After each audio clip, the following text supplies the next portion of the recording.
Good afternoon. This is Geopolitics Digest for Saturday, June 22nd, 2024.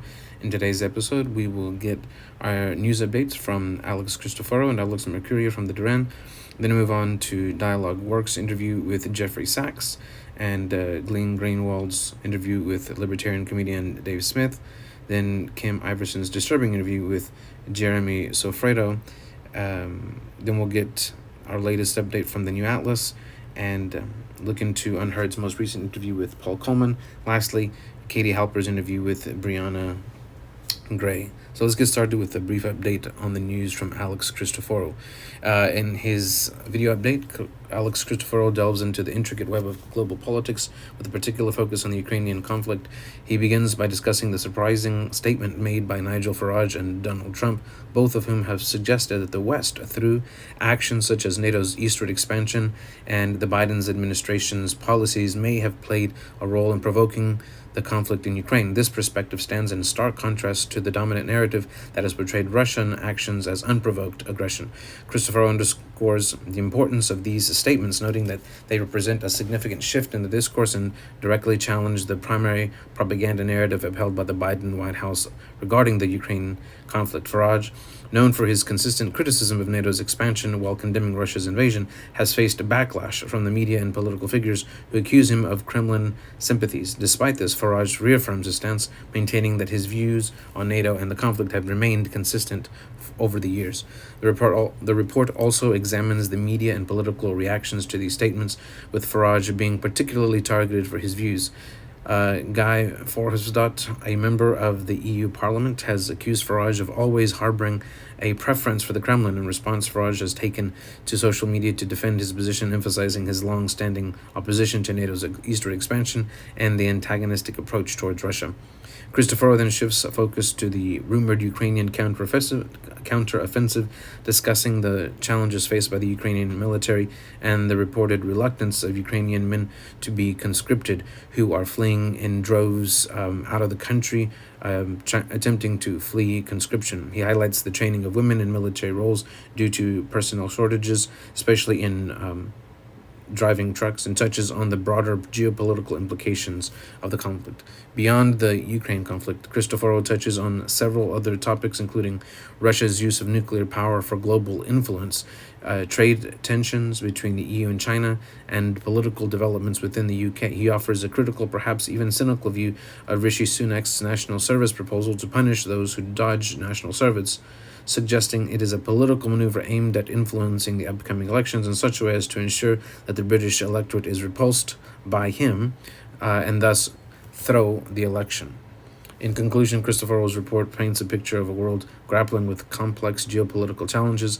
His analysis suggests a growing recognition of the provocations and complexities that have shaped the current geopolitical landscape, with potential implications for the future of international relations and conflict resolution. Now let's go on to the Duran. Their latest reports. The political landscape in the United Kingdom is undergoing a seismic shift as the nation approaches its elections, coinciding with the United States Independence Day on July 4th. This shift is characterized by the meteoric rise of Nigel Farage's Reform UK Party, which has now eclipsed the Conservative Party as the second most popular party according to the recent YouGov polls. This essay delves into the details of this political upheaval, drawing from a news report by Alexander Mercurio and Alex Cristoforo. The Conservative Party, once a dominant force in British politics, is experiencing an unprecedented implosion. The current Prime Minister Rishi Sunak appears to be out of his depth, lacking a compelling campaign and a clear program that resonates with the British electorate. Unlike his predecessor, John Major and Gordon Brown, who managed to maintain a semblance of unity with their respective governments despite electoral defeats, Sunak's leadership is witnessing a collapse of a different magnitude. The Labour Party, while still leading in the polls with approximately 37 and 38%, is not without its challenges. Its leader, Keir Starmer, is perceived as lackluster, and the party's manifesto is criticized for its its lack of substance and vision for Britain's future. Despite this, Labour's position is bolstered by the Conservative Party's disarray and the absence of a strong, confident government with a solid track record. Into this political void steps Nigel Farage and Reform UK, a party that is rapidly gaining traction and is expected to win seats in the upcoming election. Farage's appeal lies in his ability to connect with voters as a genuine politician, contrasting sharply with the perceived inauthenticity of Sunak and Starmer. Farage's platform, while containing controversial proposals such as moving towards an insurance-based system for funding the National Health Service, is gaining support due to his forthright approach and commitment to fully implementing Brexit, a promise many feel the Conservatives have failed to deliver on. The report suggests that the British electorate is disillusioned with the establishment parties whose policies and leaders seem interchangeable. This disillusionment is paving the way for Farage's Reform UK to fill the void left by the Conservatives. However, the question remains whether Reform UK can establish itself as a lasting political force or if it will be another transient phenomenon in the volatile landscape of British politics. As the election draws near, the Conservative Party is predicted to suffer a catastrophic loss, potentially reducing its representation in the House of Commons from 365 to a mere 53 seats. This would not only signify a historic defeat for the incumbent Prime Minister, but also mark the end of an era for a party that has shaped British history for over a century. In conclusion, the upcoming UK elections are not merely a contest between political parties, but a referendum on the direction of the country itself.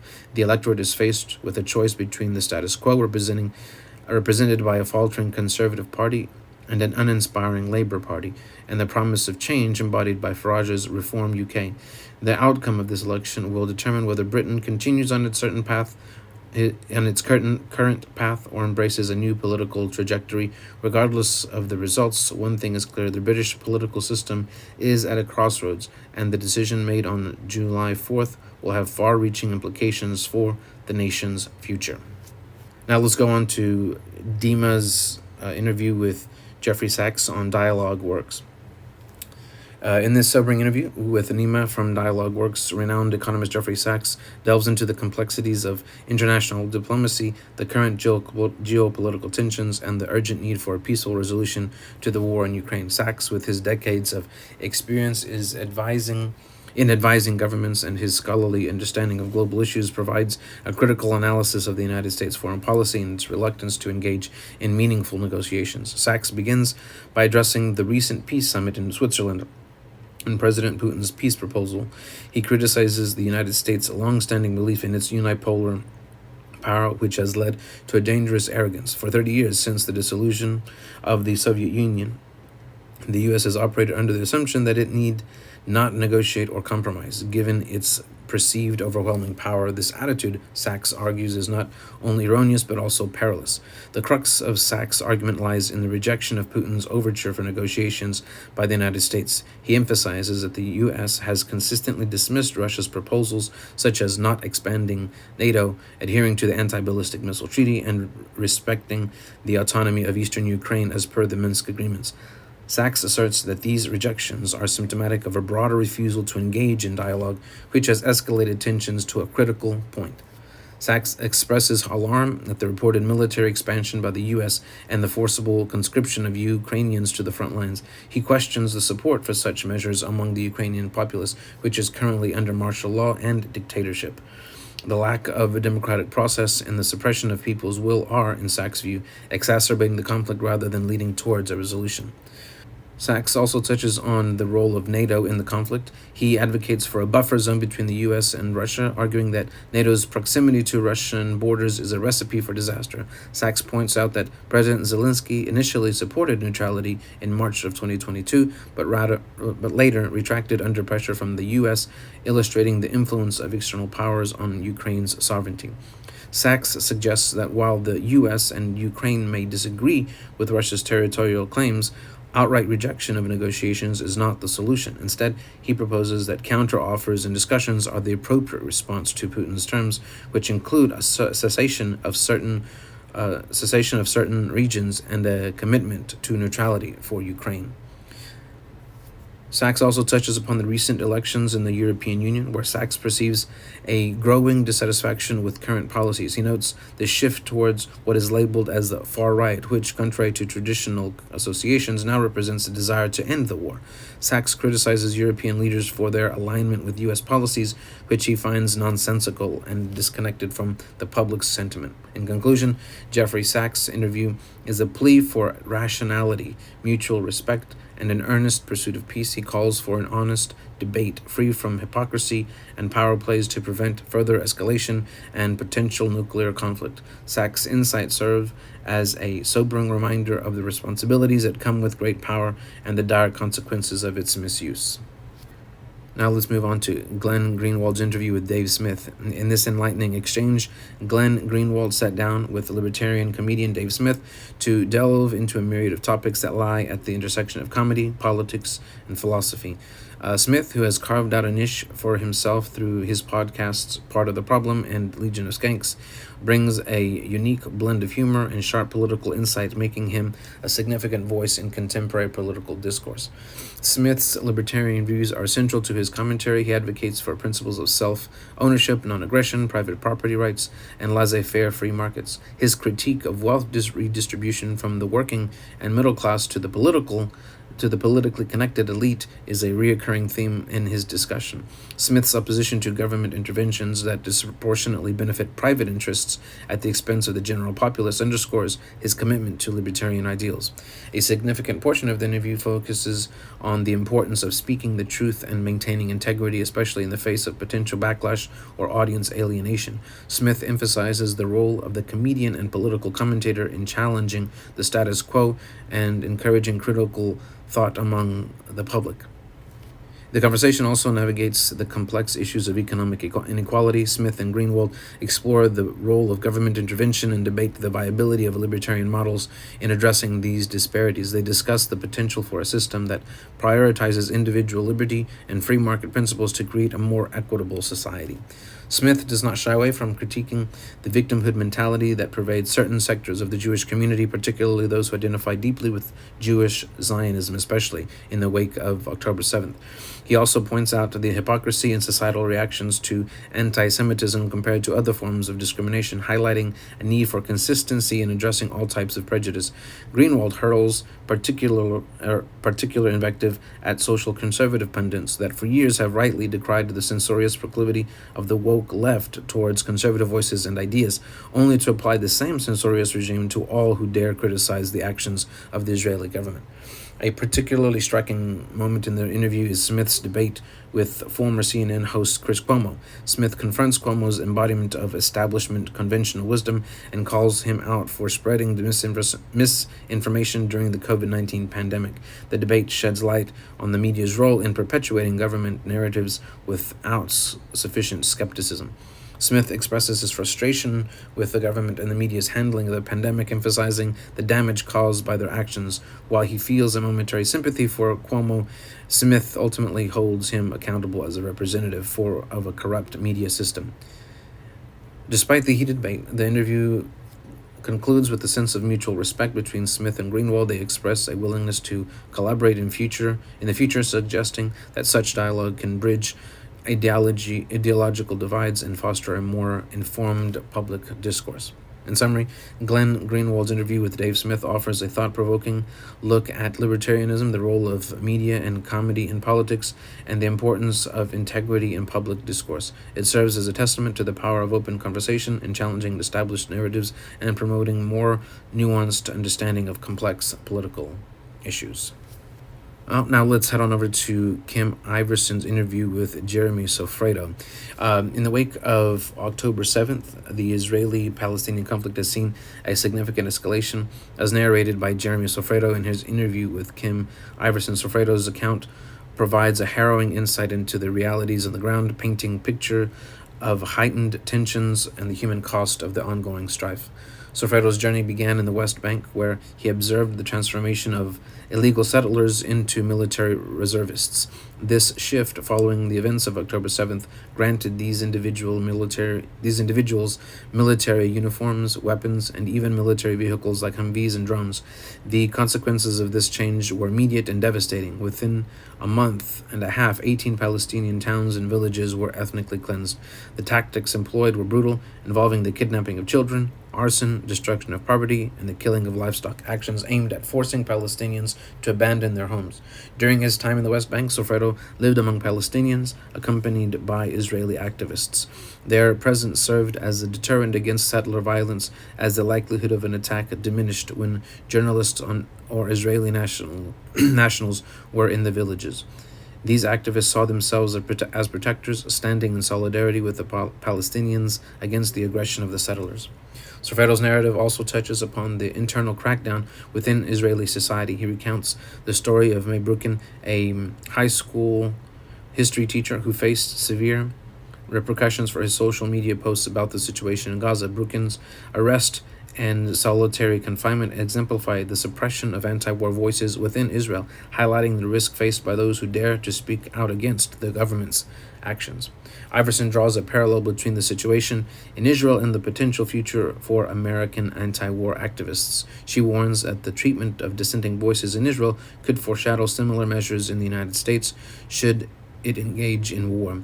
The conversation underscores the importance of being vigilant about the support given to foreign governments and the policies that may eventually be mirrored domestically.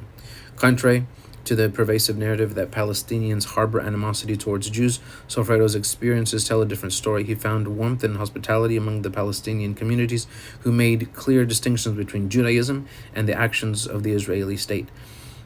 The Palestinians he encountered were quick to assert that their grievances were not with Jewish people, but with the policies of Zionism and the daily oppression they faced from the Israeli military. Sofreto's interview also includes discussions about his documentary footage, which captures the sentiments of Israeli nationalists and their actions at the border, which are truly horrifying. The footage reveals a disturbing celebration of the blockade against Gaza, with settlers and military personnel socializing at the border while aid is blocked. It also shows settlers openly discussing their desire to occupy Gaza after the war, with their plans already in place for new settlements. Jeremy Sofreto's interview with Kim Iverson offers a sobering look at the complexities of the Israel-Palestinian conflict. His first-hand experiences and the documentary evidence he gathered shed light on the harsh realities faced by Palestinians and the chilling attitudes of some Israeli settlers. As the world watches the unfolding events, Sofreto's narrative serves as a reminder of the human stories behind the headlines and the urgent need for a peaceful resolution to this long-standing conflict. All right. Now let's go on to Brian Berletic's latest report on the new atlas. In his incisive report, Brian Berletic offers a sobering examination on the ongoing conflict in Ukraine, challenging the prevailing narratives in the West regarding the efficacy of military aid and the realities of the battlefield. Berletic's analysis cuts through the optimistic forecast promulgated by Western media and political discourse, revealing a starkly different picture of the situation on the ground. The report begins by addressing the common Western assertion that Ukraine's battlefield setbacks are merely temporary, hinging on the delayed but anticipated impact of U.S. arms and ammunition. Berletic dismantles this notion, arguing that even prior to any funding delays, Ukraine was already on a losing trajectory, grappling with significant losses of territory, manpower, and resources. He posits that the resurgence of U.S. arms and ammunition is insufficient to alter the course of the conflict in Ukraine's favor. Berletic's narrative draws attention to the 2023 offensive, predicting that any territorial gains by Ukraine would come at a devastating cost to their forces. He underscores the physics of warfare, illustrating how the overextension and thinning out of Ukraine's army would inevitably lead to a situation where Russian forces, bolstered by additional troops and equipment, would maintain their numerical and material advantage. The report scrutinizes articles from Western media outlets such as the Washington Post and Associated Press, which inadvertently acknowledge the lopsided nature of the conflict and the disproportionate losses suffered by Ukrainian forces. Berletic highlights the disconnect between the reported improvements in Ukrainian firepower and the tangible metrics on the battlefield, suggesting that the influx of Western munitions has done little to halt the Russian offensive. Berletic delves into the logistical challenges faced by Ukraine, emphasizing the improbability of replenishing their depleted stocks in time to make a decisive difference. He points out the inherent limitations of Western military production capabilities, which are unable to meet the demands of the conflict, leading to a situation where aid trickles in too slowly and in insufficient quantities to stem the tide of Russian advances. The report would not be complete without addressing the strategic implications of diverting Patriot air defense orders to Ukraine. Berletic interprets this move as a sign of desperation, indicative of the West's inability to produce enough interceptors to cover both its own needs and those of Ukraine. He argues that even if the U.S. were to allocate all of its Patriot missiles production to Ukraine, it would still fall short drastically of neutralizing the volume of Russians' missile trajectory. It would still fall drastically short of neutralizing the volume of Russian missiles targeting the country. In conclusion, Brian Berletic's report at the New Atlas represents a compelling argument that challenges the optimistic projections of Western intervention in Ukraine. By meticulously analyzing the dynamics of the conflict and the reality of Western aid, Berletic exposes the inconvenient truth that the promised aid is not a panacea it was portrayed to be. Instead, it is a mirage that obscures the harsh realities of a war that continues to exact a heavy toll on Ukraine and its people. Okay, now let's move on to Unheard's recent interview with Paul Coleman. And in the wake of political upheavals and societal shifts, the issue of censorship has become a focal point of debate. Unheard's recent interview with Paul Coleman, executive director of the Alliance Defending Freedom, sheds light on the growing concerns over the rise of censorship globally. The interview begins with a stark warning. The term disinformation has become a tool for targeting those who challenge the political and cultural orthodoxies of the day. The COVID-19 pandemic accelerated this process, leading to a situation where censorship occurs subtly, without public awareness. Coleman's insights as a lawyer with extensive experience in dealing with international organizations pushing censorship agendas provide a unique perspective on the issue. Coleman traces the origins of hate speech legislation to the post-World War II era, designed to prevent atrocities by restricting certain forms of speech. However, the undefined and malleable nature of quote-unquote hate speech has allowed it to be used against a wide range of dissenting voices. Similarly, the concept of disinformation gained prominence around the time of Brexit and the election of Donald Trump, with unexpected political outcomes being attributed to the spread of false information. The United Nations and its numerous bodies, with budgets ranging from millions to billions, have become central to the censorship debate. Coleman highlights the UN's significant global footprint and lack of transparency in its decision-making process. He points out that the World Health Organization, a small part of the UN, has been particularly influential in recent years. Coleman argues that international institutions are favored for pushing anti-disinformation and anti-hate speech agendas because they face less resistance than national governments. The complexity of these institutions and their distance from public opinion make it easier to pass censorship legislation without widespread scrutiny or opposition. The interview also examines specific examples of censorship initiatives, such as the UN Human Rights Council's resolution on religious hatred, which Coleman equates to modern-day blasphemy laws, the WHO Pandemic Treaty, and the UN Global Digital Compact are also discussed, highlighting their focus on combating misinformation and disinformation without clearly defining these terms. The European Union has been active in the censorship arena, with laws dating back to 2008 that enforce hate speech regulations. Recent developments include the EU Code of Conduct on countering illegal hate speech online and the proposed extension of EU crimes to include hate speech. Coleman expresses concern over the EU's quote-unquote democracy shield, which aims to protect against threats to the status quo, potentially at the expense of free speech. Coleman outlines a typical sequence of steps that precede new censorship measures: announcing a perceived threat, backing it up with statistics, and introducing new forms of censorship. He criticizes the lack of clear definitions for hate speech and misinformation, which allows for broad interpretation and application. The interview concludes with a reflection on the potential trajectory of censorship practices, with Coleman warning of the groundwork being laid for a Chinese-style social credit system in the Western democracies. He emphasizes the importance of visibility and engagement in combating censorship and preserving free speech. In summary, Unheard's interview with Paul Coleman presents a sobering view of the rise of censorship across the globe. It underscores the need for vigilance and active participation in the discourse surrounding free speech and the dissemination of information. As societies grapple with the challenges of misinformation and hate speech, it is crucial to strike a balance that protects both public safety and the fundamental right to free expression. Now let's move on to Katie Halper's recent interview with Brianna Gray.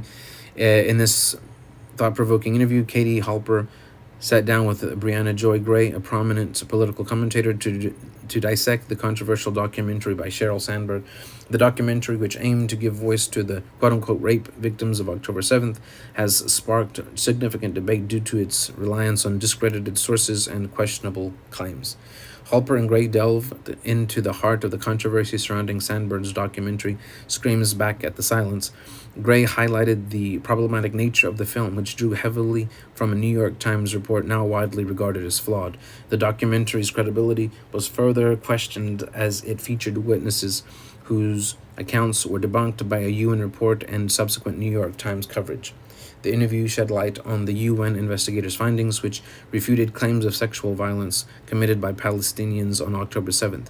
The investigators' team reviewed the photographs and found no evidence to support allegations of objects being inserted into women's genitals, a claim that had been sensationalized by the media. Gray expressed concern over the media's role in perpetuating these unfounded stories. She pointed out the lack of evidence for systemic sexual assault and criticized the media for not emphasizing the actual atrocities that occurred, such as civilian deaths, instead of fabricating lies. The conversation also touched upon the emotional aspect of personal narratives and media. Gray recounted an interview with Hostage's sister, who emotionally speculated about her sister's fate without substantial evidence. This highlighted the tendency of media to exploit personal stories for sensationalism, often at the expense of factual reporting. Halper and Gray discussed the repercussions of the Times of London's investigation, which found no evidence of the alleged rapes. The investigation's thoroughness contrasted starkly with the baseless assertion that had been circulating, raising questions about the integrity of those who continued to propagate the false narrative. The interview between Katie Halper and Brianna Joy Gray serves as a powerful reminder of the importance of a responsible journalism. It calls for a media landscape that prioritizes truth over sensationalism and encourages a critical examination of sources before disseminating information to the public. As consumers of media, it is our duty to remain vigilant and question narratives presented to us, ensuring that the stories we share and believe are grounded in reality. Well, that's it for today's episode. Remember to go and watch these interviews in their entirety on their respective channels. You'll learn a lot from them. And until next time, see you later.